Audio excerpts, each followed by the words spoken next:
All right. Good afternoon, everybody. Welcome to the political dimension of space exploration. We'll be having Andrea Mosida speak to us today. Mosida is a professor of political science and international politics. She has in-depth knowledge of social sciences, political science, and government. Welcome, Mrs. Mosida. You may go ahead. Thank you, and thank you everyone for attending this presentation.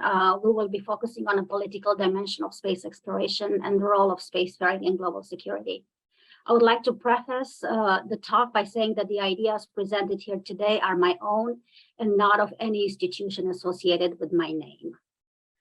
Space exploration is essential for global security and technological development, yet political leaders often disregard its importance. This study aims to demonstrate the role of space exploration in global security and technological development, and the necessity for political support as space exploration is costly, relying primarily on federal funding. July 20th, 1969 is one of the most memorable dates in human history. For anyone alive then, witnessing live on television the first human step on the moon was an experience to remember for the rest of their life.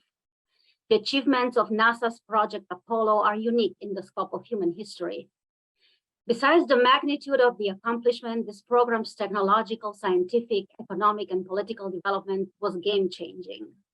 The popular movie Apollo 13 shows James Arthur Lovell, the commander of the Apollo 13 mission, witnessing the first man on the moon and saying, "From now on, we live in a world where man has walked on the moon. It's not a miracle, we just decided to go." There is no doubt that living in a world where humans can visit and walk on a foreign celestial body is an unprecedented accomplishment in science, engineering, and technology. However, the space program had more merit than meets the eye. It became a powerful political tool, a display of soft power, and a means to national and global security. While Commander Lovell's words in 1969 were historic, President Nixon's words uttered in 1972 as the last of the Apollo missions left the moon to return home were premonitory. This may be the last time in this century that men will walk on the moon. As the goal to win the space race and ultimately the Cold War was accomplished, human spaceflight was no longer returned to the moon, and it refocused its goals to the low Earth orbit instead. President Nixon canceled Project Apollo, put plans for a crewed mission to Mars on the back burner, and directed NASA to develop the Space Transportation System, better known as the Space Shuttle, and focus on low Earth orbit exploration instead. The immediate consequence of this decision was a drastic cut in NASA funding from 4.4% of the total federal expenditures in 1965 to 0.5%, and to never again return to the funding levels of Project Apollo. While perhaps not immediately and publicly visible, this decision had significant consequences. Witnessing humans walking on the moon allowed humanity to dream big. People envisioned moon colonization, landing on Mars, and further solar system exploration. 6 decades later, not only that further progress along these lines has not been made, but with the Space Shuttle program cancellation in 2011, NASA lost human spaceflight capabilities entirely and relied on Russia to fly astronauts to the International Space Station. As a publicly funded endeavor, the National Space Program seemingly depends on political support. The positive correlation between political support and funding of the National Space Agency means that politics must be considered when planning space missions. As a political tool, the National Space Program depends entirely on the political trends of the moment. It is essential to understand what factors make space exploration politically significant, as the level of importance determines the level of funding, which is consequential in sustaining a thriving national space program. In the 20th century, space exploration was politically crucial for winning the Cold War. However, in the 21st century, an essential political role of spacefaring is national and global security. Defining the political importance of space exploration has been a struggle for several decades. The brilliant success of Project Apollo was so blinding that envisioning a new path for NASA was no easy task. There have been no moon colonies or Mars crewed missions, but NASA continued to explore space within the limit of a significantly lower funding level. Success stories such as the recent Mars exploration rovers Curiosity and Perseverance, the Mars helicopter Ingenuity, and the James Webb Space Telescope continue to captivate the public. However, NASA's human spaceflight program has been at a crossroads since the space shuttle program was canceled in 2011. For an entire decade after the cancellation, the United States depended on the Russian Soyuz to transport astronauts to and from the International Space Station. Furthermore, political friction between the US and Russia jeopardizes current human spaceflight cooperation between NASA and Roscosmos. To reduce and ultimately eliminate the dependence on the Soyuz, since 2020, NASA has successfully launched and delivered astronauts to the ISS from US soil on the SpaceX crew missions. In recent years, global instability and tensions with the other spacefaring nations, Russia and China, have been worrisome for human spaceflight endeavors.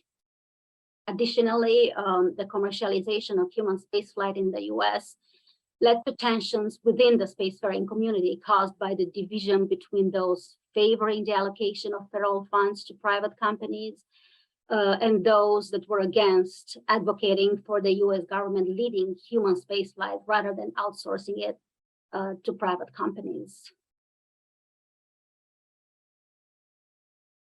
So this study comes at a decisive moment in spacefaring. The transition from a NASA human spaceflight to a private sector endeavor began with the controversial allocation of federal funds to private companies, primarily SpaceX, for the development of a new spaceflight system that could take astronauts to low Earth orbit.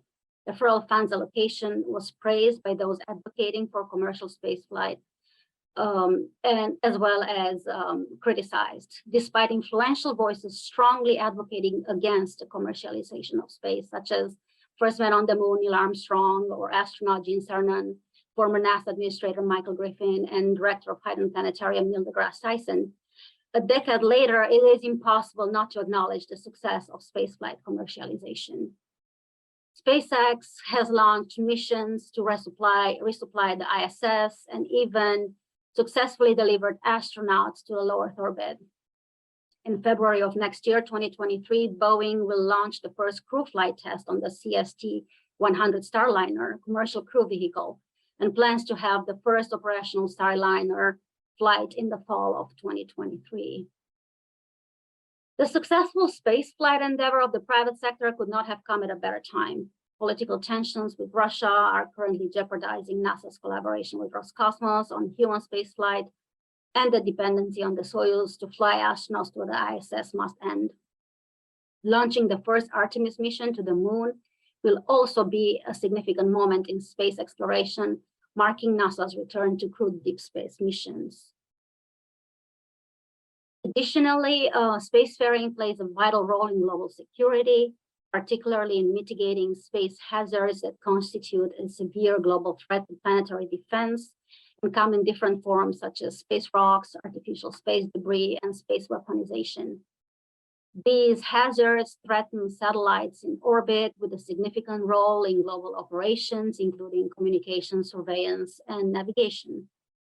Near-Earth objects, such as asteroids or comets, seriously threaten global security. A catastrophic impact of a near-Earth object would threaten life on Earth and even become an extinction event. Using qualitative secondary analysis and the causal explanation method, this study analyzes political support by comparing NASA's budget and national space policies over several decades, and how funding affects technological advances and development. The study focuses on the political dimensions of space exploration and the causes that led to the creation of a national space program. Comparing and contrasting the different decades in space exploration will reveal reasons and lessons learned, and emphasize today's attempts to regain sufficient political support for a return to the moon and a crewed mission to Mars. Given the current climate of the National Space Program, this study is essential in understanding all the factors that need to come together for the space program to thrive. The main research limitations is the lack of the clear consensus regarding a possible solution to the problem. The study concludes by generating policy recommendations to establish the optimal conditions for a national space program to thrive and fulfill its role in maintaining global security. The literature on the topic gravitates towards the importance of a national publicly sponsored space program and its benefits to the nation and the world, as well as the role of the private sector in this endeavor.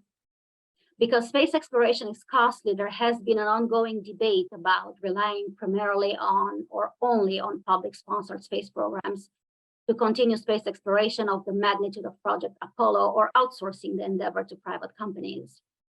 There is also the idea that space should be explored for the benefit of all rather than for private investors. Valerie Neal writes in the book, Spaceflight in the Shuttle Era and Beyond, Redefining Humanity's Purpose in Space, that the public and private sectors are not mutually exclusive. Collaboration between the two sectors occurred since the dawn of the space program and flourished during the space shuttle era.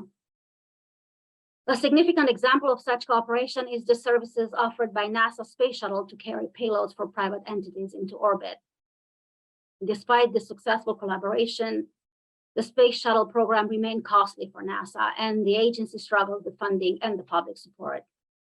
On the opposite spectrum, in the book, The Long Space Age, The Economic Origins of Space Exploration from Colonial America to the Cold War, Alexander McDonald advocates for the privatization of space by claiming space exploration has always been a private endeavor, and it only became publicly funded in the 60s as a tool to win the Cold War. McDonald refers to private funding and personal initiatives of explorers throughout American history that performed telescopic observations using their funding, going as far as discussing Robert Goddard's self-funding of his rocket experiments. While this idea is valid, it is essential to note the difference in magnitude between ground telescope observations and actual space travel and the political consequences of the latter. The ability to go into space changed the world's power dynamics, and it brought significant economic and political consequences. Throughout history, technological revolutions often have their roots in wars, and the Cold War was no different. Starting in the fall of 1957, when the beep of the first artificial satellite Sputnik was heard from Earth's orbit, the space race was the most expensive technological war. The symbolism behind this beep was manifold. It not only represented the beginning of a whole new era in human development, but also of a whole new type of power and world supremacy. It soon became apparent that the nation able to master space would also master the world. Racing to win the war, the United States and the Soviet Union spared no expense or resources to achieve their goals. The desire to succeed, strong political support, extensive resources, and the tremendous effort of each nation's experts brought victories on both sides. With the launch of Sputnik in 1957, the Soviets became the first spacefaring nation in the world, a position they solidified in 1961 when Yuri Gagarin became the first human to ever travel to space. While the US lost both these races, it ultimately won the next mighty one, landing a man on another celestial body. But like any other political tool used to win a war, once the war was over, the tool was shelved so that it could be preserved for the next time it might be needed.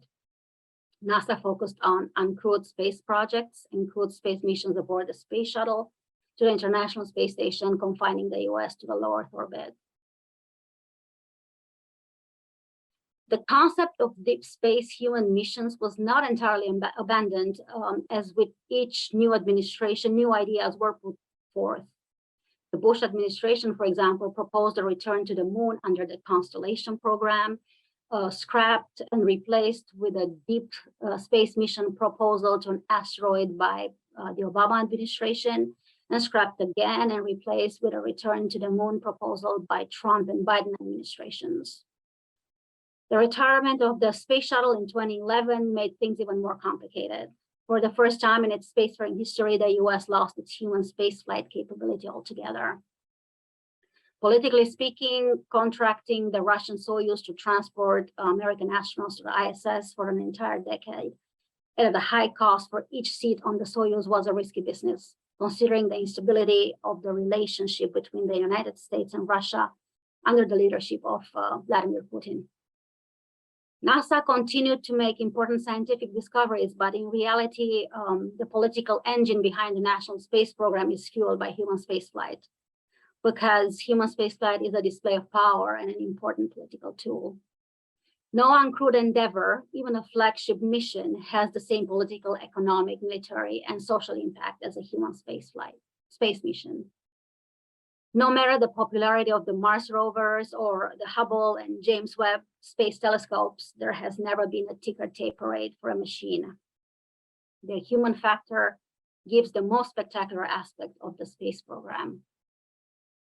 The loss of space capabilities affected international politics as well. Space exploration is a form of soft power. Therefore, the withdrawal from human spaceflight missions can signal weakness, while depending on arrival to complete most human spaceflight endeavors contributes to a poor international image. Following President Kennedy's directive to land a human on the moon by the end of the decade, the NASA budget almost doubled from $524 million in 1960, 0.5% of the total federal expenditures, to $964 million, 0.9% of the total federal expenditures in 1961, and continued to grow exponentially for the following years, reaching a record of $5.2 billion, of 4.4% of the total federal expenditures in 1965. Given the political importance of the National Space Program at that time, it is understandable that the space agency's funding reached its highest during Project Apollo, to decrease significantly following the cancellation of the program and the accomplishment of President Kennedy's goal. Soon after, NASA's budget declined to $4.9 billion in 1967 and $4.5 billion when Richard Nixon won the presidency in 1968. After the lunar landings were completed beginning in 1970, the NASA budget decreased significantly, reaching an all-time low record of $3 billion in 1974. To better understand the funding levels as compared throughout the different decades, this study will use FY20 money going forward. The equivalent of FY20 dollars of the funding levels mentioned before are 1960 funding level 3.6 billion, 1961 6.5 billion, 1965 34 billion, 1967 30.5 billion, and 1968 27.3 billion.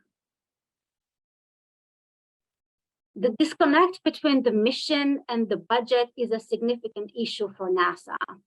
With every new White House administration, a new mission for the space agency is usually drafted, including an audacious plan involving deep space flight. And yet the budget remains the same throughout the years, setting an agenda for the space agency and failing to allocate sufficient funding to execute said agenda erodes NASA's public image and fails to contribute to the advancement of human space flight. A look at the NASA directives on budget by decade demonstrates this statement. The Reagan administration announced an increase in NASA's budget by more than 20% to continue the space shuttle program. Following the Space Shuttle Challenger disaster and the grounding of the Space Shuttle fleet, NASA's human spaceflight program was at the crossroads. To save the program, President Reagan signed a new national space policy in 1988, directing NASA to focus on developing a crewed lunar base and a future mission to Mars. During the Reagan administration, the budget went from $14 billion in 1981 to $22 billion in 1987, then back to a lower $17 billion in 1988. Following the release of the new space policy in the last year of Reagan's presidency, NASA's budget returned to $20 billion. Under President Bill Clinton, the National Space Policy of 1996 directed NASA to develop and operate the International Space Station. NASA allocated funding for the following years of the Clinton presidency in 1996 to 2000, fluctuated between $20 and $21 billion. President George W. Bush's National Space Policy of 2006 directed NASA to return to the space shuttle to flight following the Space Shuttle Columbia disaster of 2001, and to complete the activity of the International Space Station by 2010. The Space Shuttle program was also to retire by 2010. In parallel with the preparation to retire the Space Shuttle and activities at the ISS, President Bush directed NASA to develop a new vehicle by 2008, the Crew Exploration Vehicle, capable of transporting astronauts to the ISS following the Space Shuttle retirement, but having deep space flight as its primary purpose, specifically to return to the moon by 2020. This was known as the Constellation Program. In his speech at the NASA headquarters in Washington, D.C., announcing the new space policy, President Bush also touched on the necessity to increase NASA's budget. However, most of the funding needed to cover the new directives was based on reallocating funding within the existing NASA budget.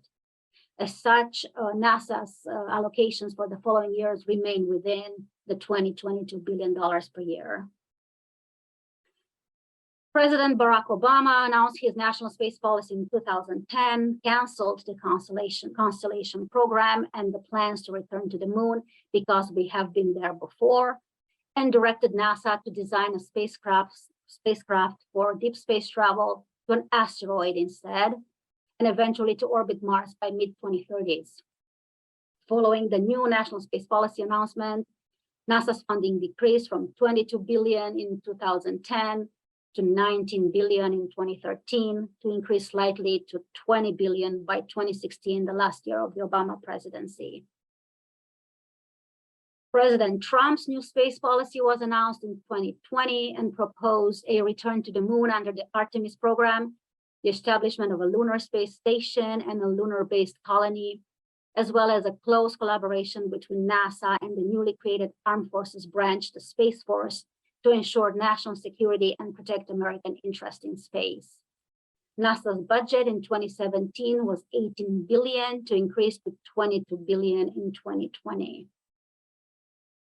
The Biden administration carried many priorities for NASA from his predecessor, confirming in 2021 that NASA would continue with the Artemis program and return to the moon. NASA's budget in 2020 was $22 billion, $23 billion in 2021, and $24 billion this year in 2022. Every White House administration came up with a new space policy, setting bold directives for the space agency to pursue crewed missions in deep space. The tendency to maintain a high standard for NASA's missions remained prevalent throughout the decades. What was different was the budget. Whereas in the 60s, the bold directives were supported by significant funding, as soon as winning the space race was no longer a priority, the budget decreased while the directives remained. This may be a reasonable explanation for the fact that NASA has not been able to accomplish any new deep space crewed missions since the end of the Project Apollo. Some progress was made by using funds reallocation within the agency, but it is not significant. If the Artemis program succeeds, it will be the first endeavor of this magnitude accomplished with a significantly lower budget. But there is criticism about the slow pace of Artemis, revised schedules, long gaps between missions, and ongoing delays. This could mean that NASA may need an entire decade to finalize building a space station in orbit around the moon. There is no doubt that space exploration is an expensive endeavor.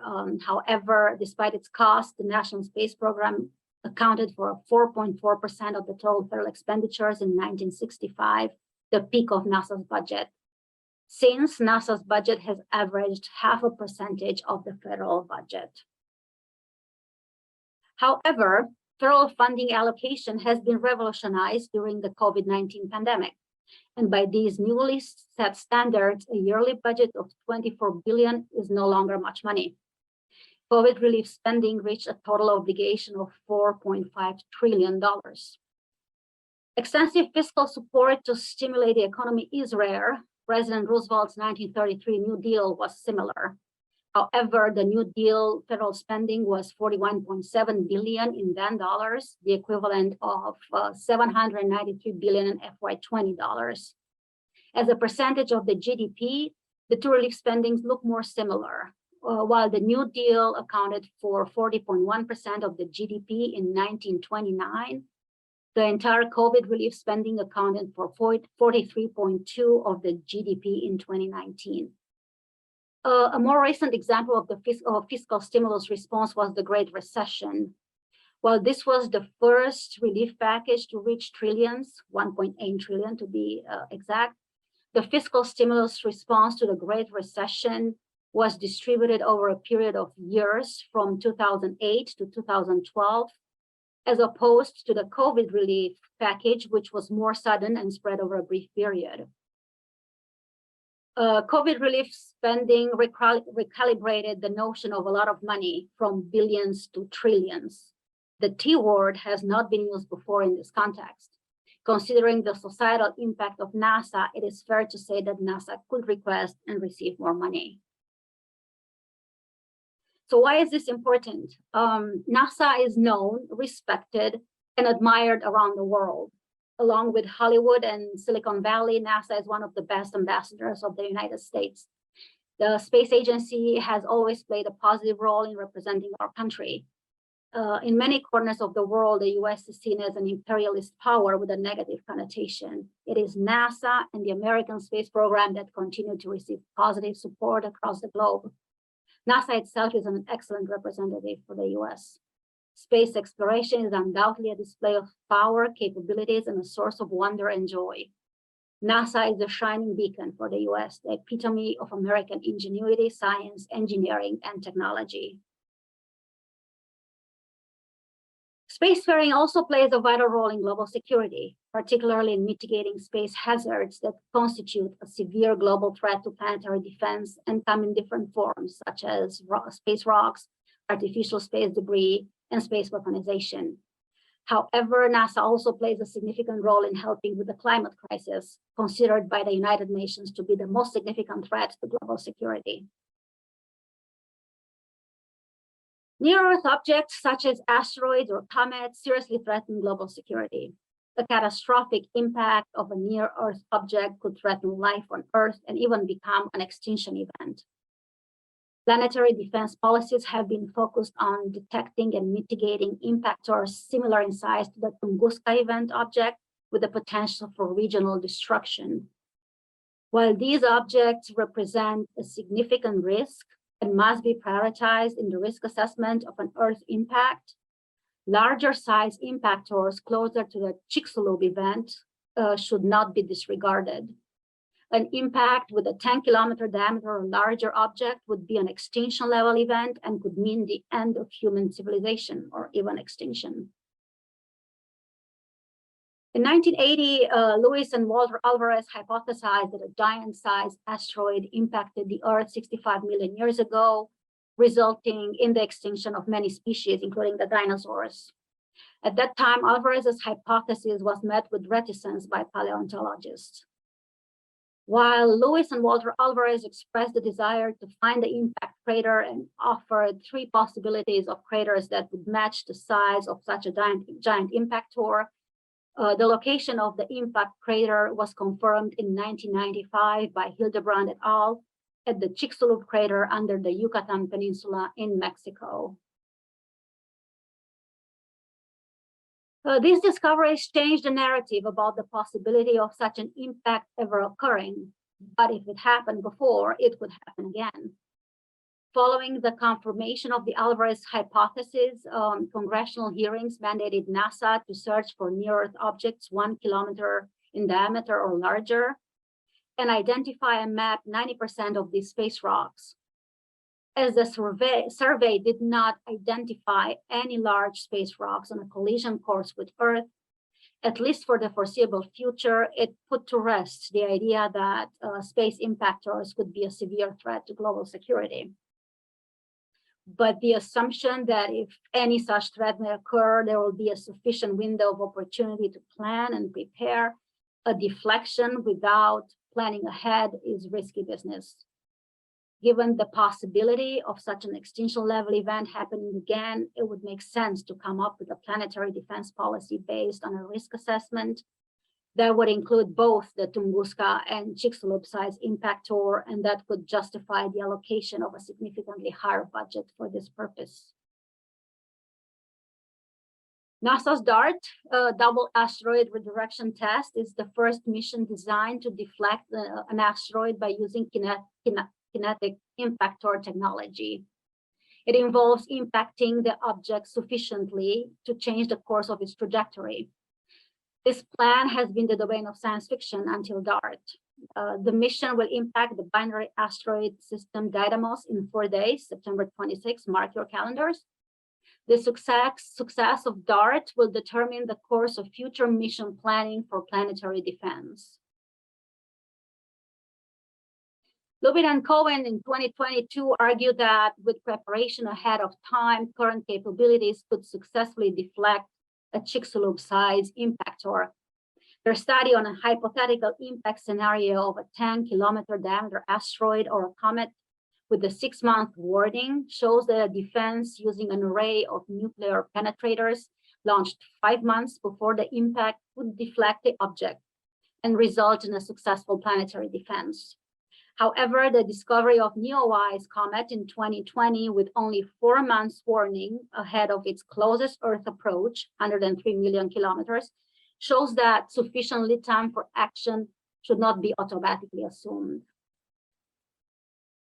So there is no doubt that sooner or later a space rock will find itself on a collision course with Earth, creating havoc and concern for global security.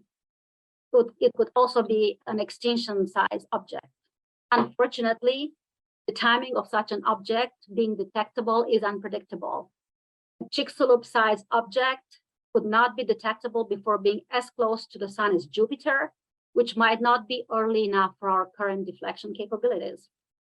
Waiting for the detection and then developing a deflection plan might be too late, as shown by the cartoon.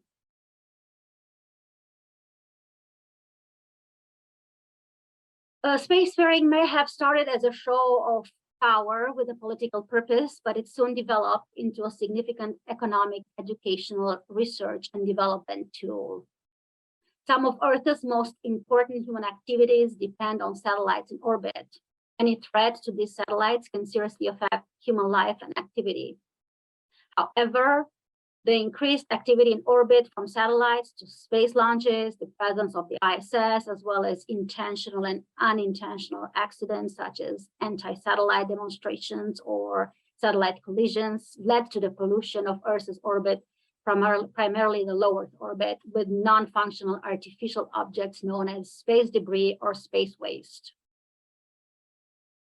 After more than 6 decades of spacefaring, space governance is facing the urgent necessity to manage, minimize, and mitigate space debris in Earth's orbit.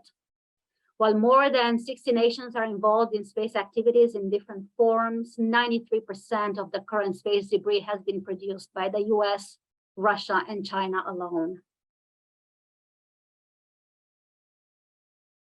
In 1978, NASA astrophysicist and head of the Orbital Debris Program Office, Donald Kessler, postulated a hypothesis that came to be known as the Kessler syndrome.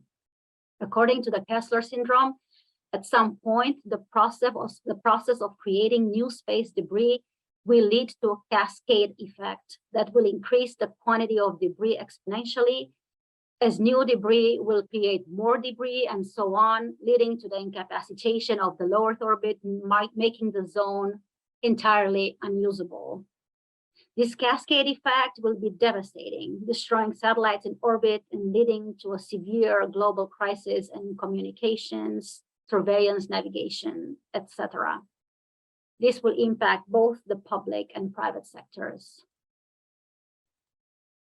Space debris management is regulated through legislation, policies, treaties, and agreements. At the national level, space debris mitigation has been included in the President's National Space Policy, beginning with Ronald Reagan in 1988. NASA is involved in the development of the orbital debris mitigation standard practices, a 2001 policy designed to control the release of orbital debris during space activities, minimize accidents that lead to space debris, ensure space hardware is safe, and enforce the retirement of hardware at the end of the operation. At the international level, space activities and the mitigation of space debris are regulated by the Outer Space Treaty and the Convention on Liability. Hermer-Frey 2019 suggests that these may not be enough to stop the Kessler syndrome from happening because they do not stipulate legal consequences for the space debris generator activities, and that legal solution is required to prevent Kessler syndrome from happening. An exciting study written by Adlov et al. Compares the orbital debris crisis with the climate crisis on Earth.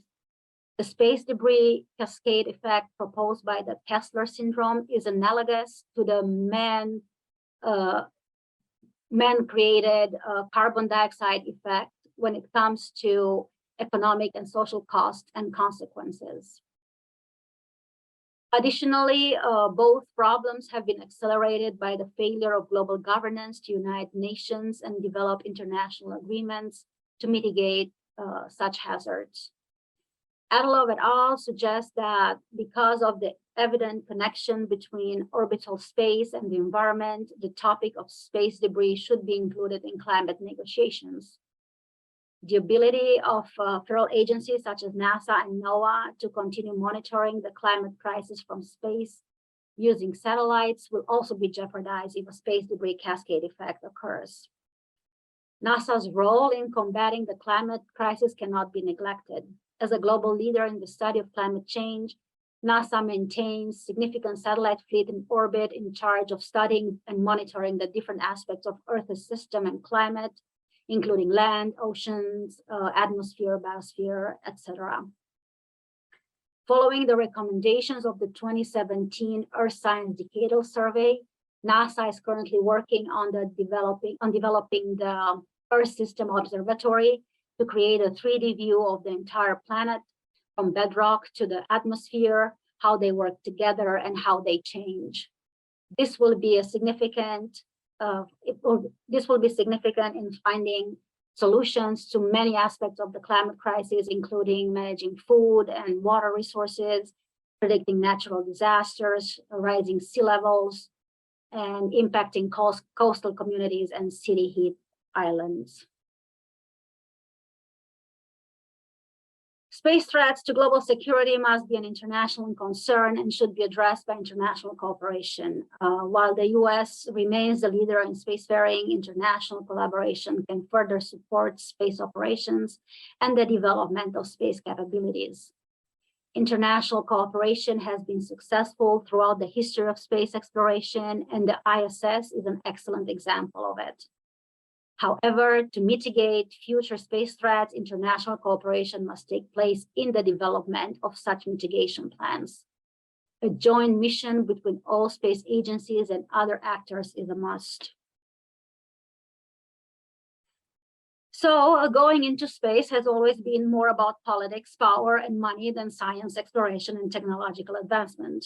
The National Space Program is driven by two critical factors: national security and economic profit. In the 21st century, advocating for an encompassing space program must include attractive points to convince Congress and a sitting administration that investing in spacefaring has the proper return on investment. Space competition for its virtues and benefits is no longer a compelling consideration. An important lesson learned from the past 6 decades of space exploration is that the factors that led to Project Apollo were so unique that a repeat is almost impossible. Attempting for decades to engage politicians similarly has resulted in bitter disappointment in the space community. NASA has been the spacefaring leader both nationally and globally. However, in the past decade, the success of space commercialization in human spaceflight demonstrates that commercial companies can be an excellent ally to NASA and its endeavors. Additionally, creating the 6th Armed Forces branch, the Space Force, to ensure national security and protect American interest in space is an excellent addition to spacefaring. A thriving space program capable of fulfilling its role in maintaining global security must include all these 3 components: NASA, commercial space, and Space Force. There is no doubt that NASA possesses the scientific, engineering, and technological expertise to provide solutions to any of the significant space threats discussed today.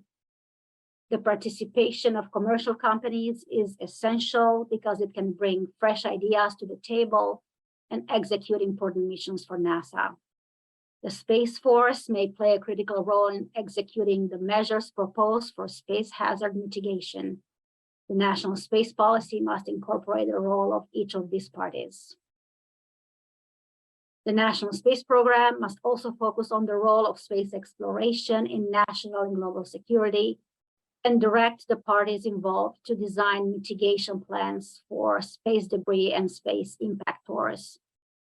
It should also acknowledge the importance of space exploration in mitigating the climate crisis. The most recent space policy is, in fact, the first to include a climate crisis component. NASA's capabilities to collect and analyze Earth's system data cannot be ignored. NASA joined President Biden's climate task force and will be actively involved in the fight against climate change. There should also be a clear relationship between mission, directives, and budget. A directive that involves space hazard mitigation and a significant role in combating climate change must be supported by sufficient funding. A repeat of NASA directives unsupported by adequate funding will continue to result in unaccomplished goals that change with every administration in the White House. Future administrations must carry on a national space policy with a long-term plan supported by sufficient funding to ensure success. Biden administration's commitment to carry on with the NASA directives from the previous administration is a good example and a good practice. Finally, international cooperation in mitigating space hazards is essential since these space hazards threaten the security of the entire planet. International cooperation in space exploration has been met with many obstacles, primarily because of the ongoing tensions between the leading spacefaring nations, the US, Russia, and China. Most recently, the tensions with Russia created issues for astronauts flying to and from the ISS. The manager of the NASA ISS program, Joel Montalbano, pointed out, however, that when you are in space, there are no borders. You don't see country lines or state lines. What a great motto for international spacefaring cooperation.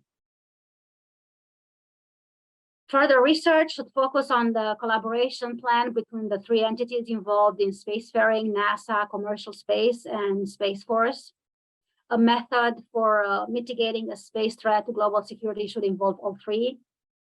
With Space Force joining the field of spacefaring in recent years, it would be interesting to research the role of this new spacefaring institution in supporting and adding to the goals of the National Space Program. Finally, how does political support change when a military branch is involved in spacefaring?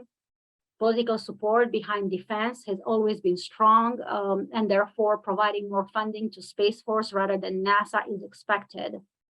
Thus, striking a better balance in spacefaring activities between the 2 government agencies is required. An analysis of how this balance should manifest could provide insight into better managing the allocated government funding to establish the optimal condition for a national space program to thrive and fulfill its role in maintaining global security. Thank you everyone for listening, and I would like to extend my appreciation for the support of Dr. Kate Branham, Dr. Michelle Watts, Dr. Jim Birch, Dr. Casey Skabork, and Dr. Melissa Schneider of the American Public University, as well as Dr. Geoffrey James of the NASA Jet Propulsion Laboratory. Again, thank you for listening, and I will leave you with this timely quote from Dr. Neil deGrasse Tyson: "As goes the future of NASA, so too does the future of this nation." we have some time for questions, if any.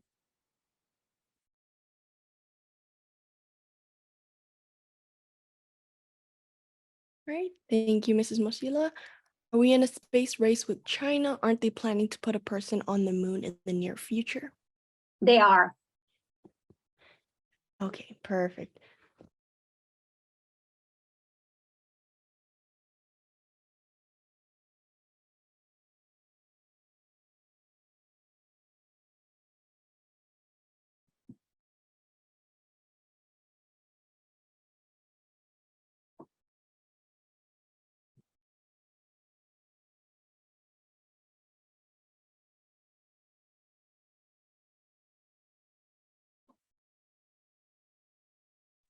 All right, we got one more question for you. How do we track space debris? Is that through radar and or software that simulates the projected location in space? My understanding is that, yes, we do that through both.